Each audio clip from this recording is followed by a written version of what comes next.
ये वाबता जवान को था हमारा बशीर बलूचा। जी बशीर बलूच, तफसीलात से आगाह कीजिएगा।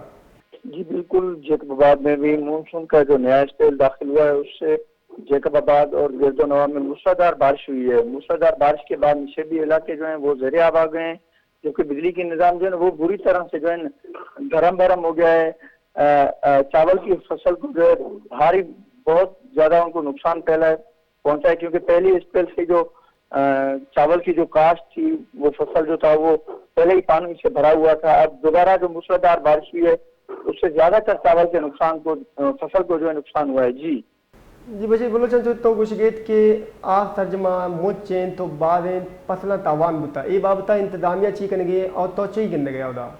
इंतजामिया अगर मुहावरा करूँ तो इंतजामिया तरफाई पे हमादा कैसे आप होस्टा थी हैं, हमादा कैसे हैं, हम आप है कैसे कसरे कैसे कोशिश खन रहा, लेकिन बेशतर एरिया ही था एटीमाद तकरीबन 1.5-2 फुट कैसे आप होस्टा थी हैं। जी जी बाज बाज मिनतवार बशीर बलोच महगमा हमरादारी कनगा।